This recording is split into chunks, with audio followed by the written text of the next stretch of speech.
किसी ने सही कहा है कि इस संसार में समय से बड़ा कोई नहीं। समय कब और किसका बदल जाए कुछ कह नहीं सकते।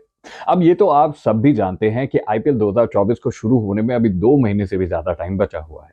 आप सोच रहे होंगे कि ये पुरानी कहावत आईपीएल ये सब मतलब ये लोग क्या कहना चाह रहे हैं, मतलब कहना क्या चाह रहे हो भाई साहब? रुकिए। आप लोगों को याद होगा ना कि अफगानिस्तान क्रिकेट बोर्ड ने अपने 3 प्लेयर्स मुजीब उर रहमान, नवीन उल हक और फजल हक फारूकी को एनओसी देने से मना कर दिया है। लेकिन अब महज कुछ दिनों के भीतर बोर्ड ने इन तीनों प्लेयर्स के करियर को ध्यान में रखते हुए एक बड़ा फैसला लिया है। क्या है पूरा मामला बताने वाला हूं इस वीडियो में, इसलिए अंत तक मेरे साथ बने रहिए। स्पोर्ट्स वाला देख रहे हैं आप, विशाल स्वामी मेरा नाम। अब ये बात तो आप सभी जानते हैं कि आईपीएल के ये तीनों खिलाड़ी अपनी अपनी टीम के सबसे इंपॉर्टेंट प्लेयर्स हैं।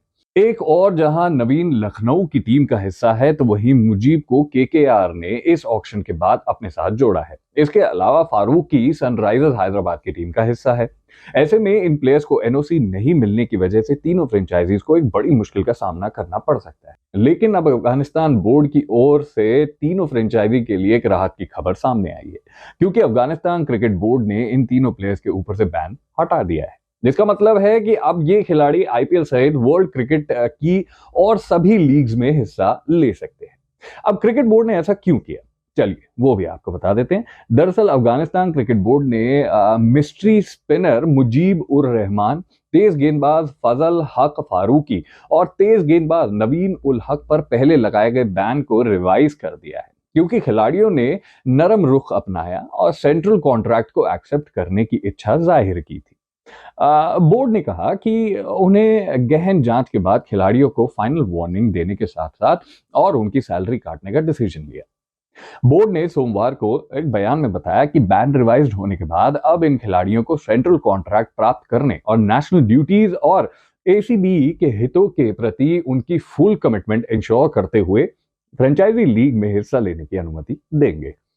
दरअसल इन प्लेयर्स के एसीबी के पास बिना शर्त संपर्क करने और फिर से देश का प्रतिनिधित्व करने की तीव्र इच्छा जताने पर एसीबी ने एक कॉम्प्रिहेंसिव जांच शुरू की। एसीबी के बयान में कहा गया है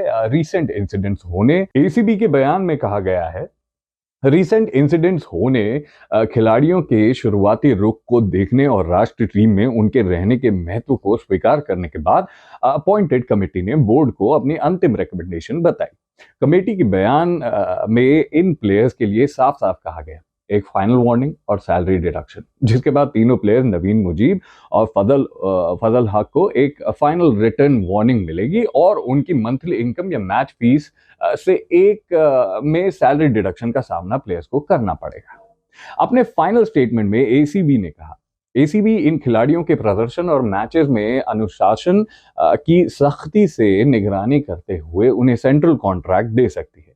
एसीबी के अध्यक्ष मीरवाइज अशरफ के अफगानिस्तान में खिलाड़ियों के कंट्रीब्यूशन की ओर इशारा किया, कहा कि टीम में उनकी उपस्थिति के महत्व को देखते हुए इनके बैन को रिवाइज किए गए हैं। उन्होंने उम्मीद जताई है कि खिलाड़ी टीम की सफलता के लिए प्रतिबद्ध रहेंगे और अफगानिस्तान को गौरव दिलाते रहेंगे।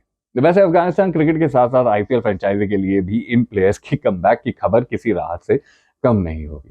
वैसे नवीन, मुजीब और फजल में से आपका कौन सा फेवरेट खिलाड़ी है, आप हमें कमेंट करके बता सकते हैं। वीडियोस अच्छी लग रही है तो प्लीज लाइक करिए, शेयर करिए और स्पोर्ट्स वाला को फॉलो करिए।